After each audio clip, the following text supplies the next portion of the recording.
You know that feeling, right? That intense friction between your long-term ambitions and your immediate impulses. Like you really want to build that business or finally get in shape, but somehow you end up just mindlessly scrolling on your phone or reaching for junk food. Well, welcome to this explainer. Today, we're diving into the fascinating intersection of neuroscience, psychology, and ancient myths. We're going to figure out exactly why our brains seem to sabotage us, and more importantly, how to break free by embarking on what we can call a biological hero's journey. So let's just jump right in. Why do our own minds sometimes seem to turn against us? It's honestly one of the greatest mysteries of human behavior. Why do we actively self-sabotage, doing things we absolutely know are bad for us? To get to the bottom of this, we've got to completely rethink how the brain processes motivation and desire. We usually think of these things as just simple, automatic impulses. But there's actually a much more accurate and, to be honest, a slightly more terrifying way to look at it. Instead of just viewing these urges as simple reflexes, think of them as sub-personalities fighting for control. It's a wild concept, but when you're suddenly overcome by rage or an intense craving, you aren't just experiencing a biological itch. You're momentarily being hijacked by a small, narrow-minded sub-personality. And its only goal? Immediate gratification. It doesn't care at all about the long-term consequences. Which brings us to part one of our explainer, the brain's hidden battle. Right now, there is literally an ongoing war inside your head. On one side, you've got the primitive hypothalamus. This is a tiny structure deep in your brain that runs all your basic hot-blooded drives. On the other side is the sophisticated prefrontal cortex. This acts as your compass for the future. It understands context, it gets how other people are feeling, and it handles long-term strategy. True maturity isn't about just extinguishing those fiery, primitive drives. It's about piecing them together like a giant puzzle and integrating them into a functioning long-term direction. These ancient circuits in the hypothalamus, they operate a lot like archaic gods. Actually, ancient polytheistic religions often personify these exact drives as literal gods. Think about the god of war for rage, or the goddess of love for sexual appetite. When you lose control, like a toddler throwing a huge tantrum, or, let's be real, a grown adult getting hangry because lunch was delayed, your highly evolved prefrontal cortex is literally surrendering to one of these primitive subpersonalities. You revert back to a state where you just haven't contextualized your drives yet. And get this, it takes a staggering 25 years of socialization to fully integrate these intense impulses. 25 years. This is not an overnight process. For the first quarter century of your life, through play, discipline, social feedback, and neuroplasticity, your brain is physically wiring itself. It's learning to make sure that what you want right now doesn't destroy what you need tomorrow.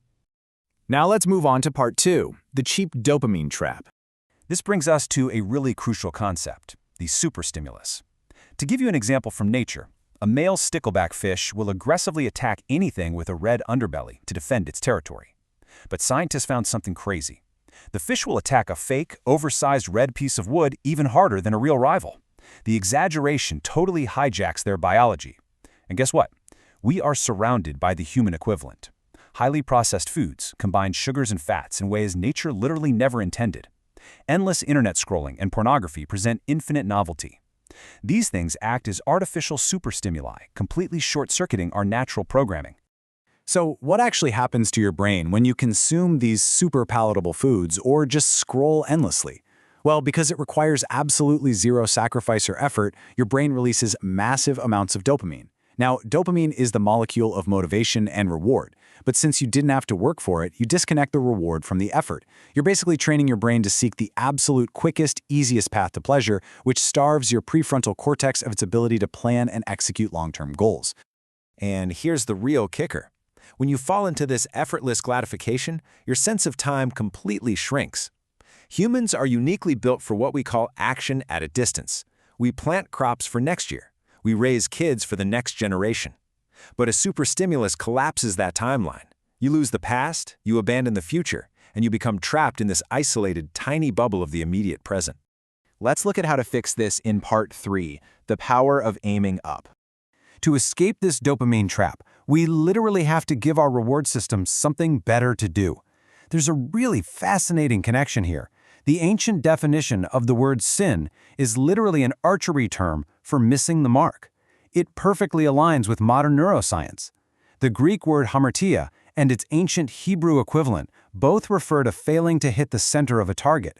You see, our brains are biologically hardwired to be target-seeking machines. Our visual system, our dopamine system, literally everything about us is built to lock onto an aim and move toward it. If you don't give your brain a high, meaningful target, I guarantee you, it will inevitably lock onto a low, destructive one.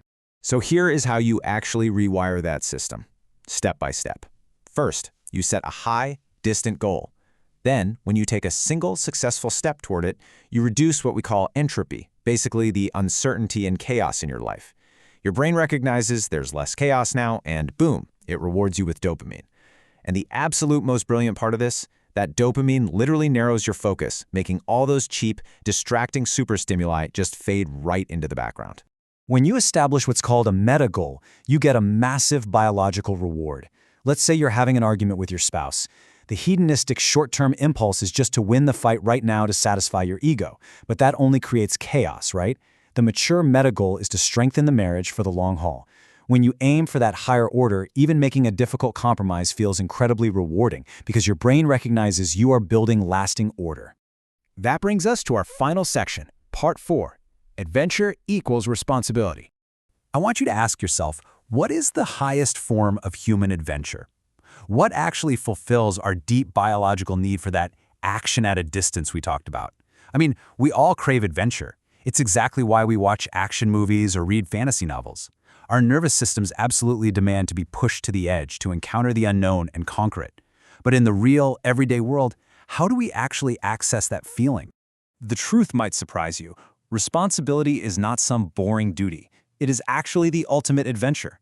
Voluntarily picking up a heavy burden, whether that's starting a family, building a business, or serving your community, is the most challenging, unpredictable thing you can possibly do. It perfectly aligns your sophisticated prefrontal cortex with your absolute deepest biological drives. Just like the ancient story of Abraham leaving his comfortable tent, the call to adventure demands leaving your comfort zone. You have to sacrifice the cheap dopamine of the present for the ultimate abundance of the future. By pushing past your limits, you're not just checking off goals, you're actively fortifying yourself against chaos. You end up creating these positive ripples of abundance that extend way out into your community and even across generations. And you can put this into practice today, literally, right now. If all this sounds a bit too abstract, start by training your dopamine system in your physical space. Just look around your room, your kitchen, or your workspace. Find something that's chaotic and spend just 10 minutes putting it into linear order. It's a tiny microcosm of the ultimate hero's journey, establishing a target and voluntarily moving toward it. Always remember, your brain is a target-seeking machine. You can either choose to be possessed by the small, narrow-minded gods of cheap dopamine and short-term impulse, or you can point your vision upward. By voluntarily adopting responsibility, you integrate your biology, reduce the chaos in your life, and embark on the greatest adventure possible. So the only question left is, what target are you aiming at today? Make sure it's a worthy one. Thanks for joining me on this explainer, and I'll catch you on the next one.